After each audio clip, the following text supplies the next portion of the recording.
Бүгдээрээ сайн уу залуусаа Холливуудын дэлгэцийн мөнгөн бүтээлээр шалгарсан. Кино болох 2020 оны The Witch нэртэй хүүхдийн уран зөгнөлт энэдмийн киног товчлон хүргэж байна. Бичлэг таалагдвал лайк, subscribe. Энэ кино нь шулмас үнэхээр байдаг гэдгийг харуулахыг зоржээ.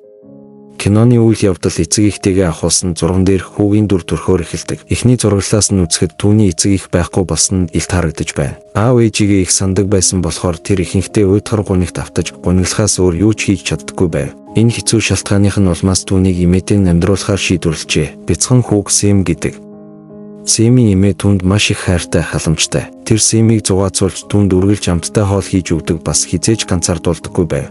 Гэвч Сэм гунигтай хിവэрээ мөн эмээтэйгээ амьдрахтаа тийм ч их баярлсангүй. Тэр энэгшин дасаж өгөхгүй байсан болохоор Сэмийн эмээ түүнтэй өдөржин тоглож, сайн найзууд болж зүрх сэтгэлдээ байгаа бүхнээ хуваалцаж болох тэжээвэр амьтныг санал болгодог. Хэд хоногийн дараа Сэмийн эмээ түүнд бяцхан цагаан хулганд бэлгэлжээ. Сэм хулганыг өөрийн болгосондоо туйлын их баяртай байсан, мөн өдрийн ихэнхийг түүнтэй хамт өнгөрөөдөг байлаа. Сэм эмээтэй хэрхэн хулгантайгаа хөвгөлтэйгээр цагийг өнгөрөөсөн талаараа үргэлж ярилцдаг байв. Хулган хаа сайгүй өсөрч торон дотроо тоглох дуртай. Нэгэн сайхан өдөр Сэм хулган болон эмээтэйгээ ердийнхөөрөө тоглож байтал нэг муу шулам цонхны гадаа зогсож дотор нь юу болж байгааг ажиглаж байлаа. Шулам хорон муу санаа агуулж байв. Шулмыг явсны дараа Сэмийн эмээ өрөөндөө гинэд ханиалгаж эхэлдэг ч хэсэг хугацааны дараа хэвэн болдог. Нэгэн өдөр Сэм эмээтэйгээ хамт хүнсний дэлгүүр орж ойр зуурын хүнс худалдаж авав. Дэлгүүрт Сэм эмээгээсээ түр зуур холдоход нэгэн эмэгтэй Сэмд төхөж ирээд шоколад идэхүү миний дөө гэлээ. Энэ үл таних хатагтай бол урд шөнө гэрийнхэн гаднаас тагнуулдаж байсан муу шуламсаас өөр хинч биш юм. Сэм түүний өглөгч байдлыг нь үл тоон шоколадыг нь авахаас татгалзахад шулам түүнийг ховсдож хүүд шоколадаа өгөхийг оролдлоо. Шуламсын гарыг ер бусын шидэд могоо ороож хөдлөн Сэм рүү эсгэрч аажмаар ойртлоо. Гинэд шулмын араас Сэмийн эмээ гарч ирээд түүнийг дуудав. Эмээг нь дуудахыг сонсоод шулам агаарт замхран алга болоход Сэм эмээ рүүгээ гүйсээр очлоо. Гэртээ буцаж ирснийхээ дараа Сэм эмээтэй хүнсний дэлгүүрт нэг хачин хатагтай түүнтэй маш ер бусын байдлаар ярилцаж хүчээр шоколад өгөхийг оролцсон тухай бүх үйл явдлыг эмээтэй ярьж өглөө. Тэр хатагтай гарыг нь могоо орон хөдөлж байсан гэж нэмж хэлв. Эмээ нь Сэмд тэр хатагтай үнэн хэрэгтэй бол шулам шүү гэж хэлэхэд Сэм үүнд нь итгэж чадахгүй байлаа. Сэмийн эмээ цааш нь тайлбарлахдаа танихгүй хүний өгсөн юмыг идэж болдоггүй жинхэнэ шалтгаан нь тэрэн дотор нь хүнд муугаар нөлөөлж болцсохгүй бодис байж магадгүй болохоор гэлээ. Тэр шулам Сэмийг өрхөнд оруулахыг хүссэн байж магадгүй гэж хэлээд Сэмийн эмээ шулмын тухай багын дурсамжаа эргэн дурсах үед түүнд нэгэн дүр зураг эргэн сэргэлээ.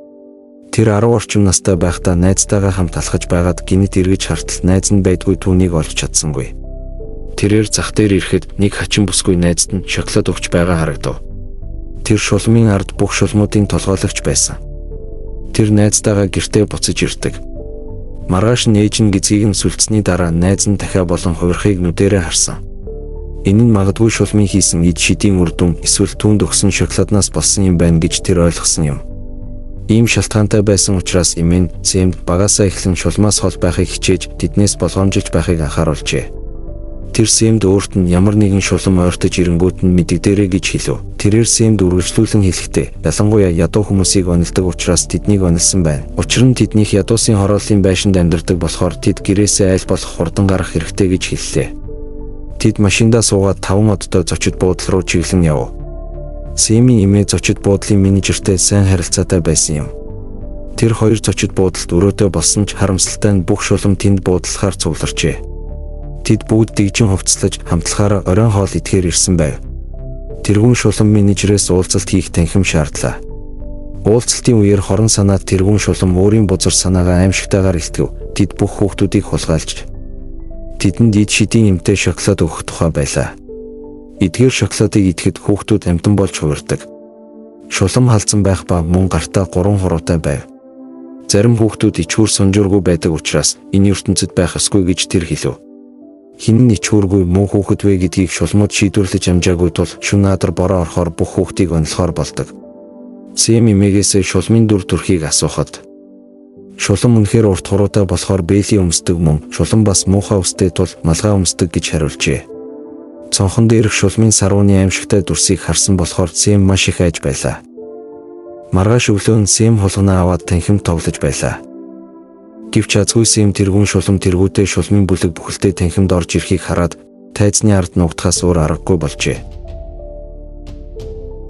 Агуу их шулам содон үнэртэй байсан ба бүлэгтээ ид шидийн бодисоо харуулхад шулмууд биширцгээв.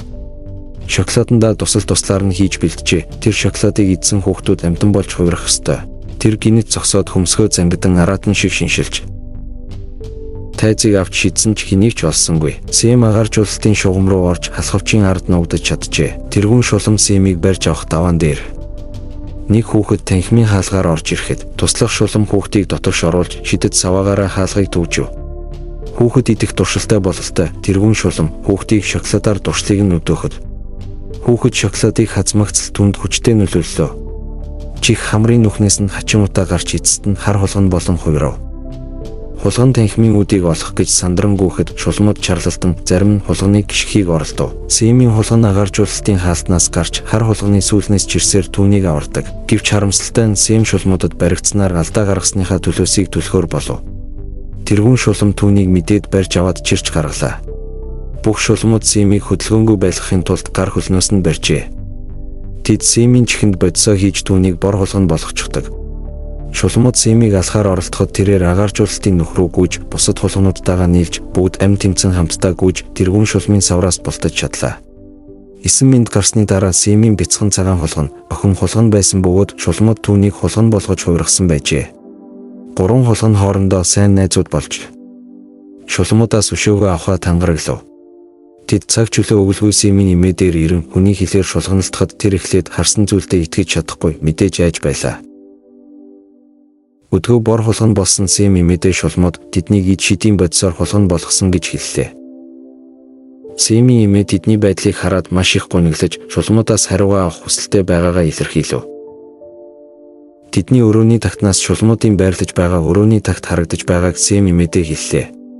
Сэмийн эмээ ид шидийн бодисыг хулгайлж 3 хулганыг буцаагаад хүн болгон хувирахаар төлөвлөгөө гаргалаа. Тэр Сэмийг нэхэж байсан оймсондоо хийж доош буулгахад Сэм бодис байгаа зүг рүү гүйж бодисоо аваад оймсондоо ороод буцаж ирэх хэрэгтэй боллоо.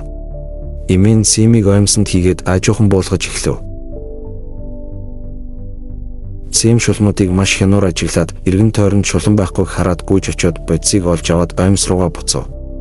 Сэмийн эмээ оймсоо татаж байтал тэргүүн шулам хаанаас ч юм гарч ирээд оймсыг нь барьчихв. Сэмийн эмээ шулмаас оймсыг нь тавихыг гуйв. Оймсоо нэхэж байгаад халтраад унчихсан болохоор буцаагаад татаж байгаа юм гэхэд агуу шулам ямар нэг зүйл буруу байгааг мэдэрч оймсыг шалгана гэхэд Сэмийн үхэлцэг хагарах шахав. Тэр түүнийг хэрцгийгээр алах байсан ч менежер ирж тэргүүн шулмын анхаарлыг өөр тийш нь хандуулж тэр оймсыг орхив.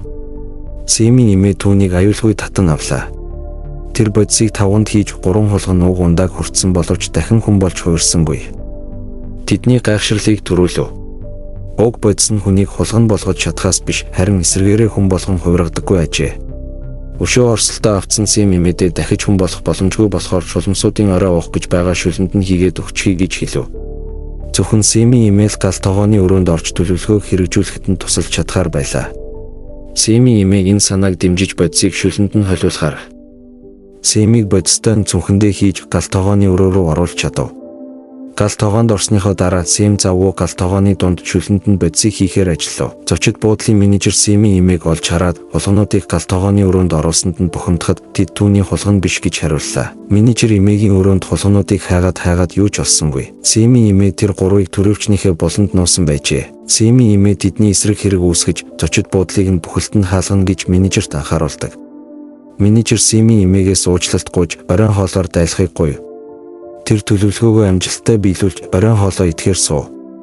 Үүний зэрэгцээ бүх шулмууд хамтдаа шүлөө ууцгаалаа. Шүлийг зөвхөн шулмуудад зориулж хийсэн болохоор энэ нь өөр хүнд ч хүртэхгүй байх баталгаа юм. Тэд шүлнийхөө ихний балгалтаараа л бүх шулам харах болон хувирч танхимыг тойронгүйлдэж эхлэв.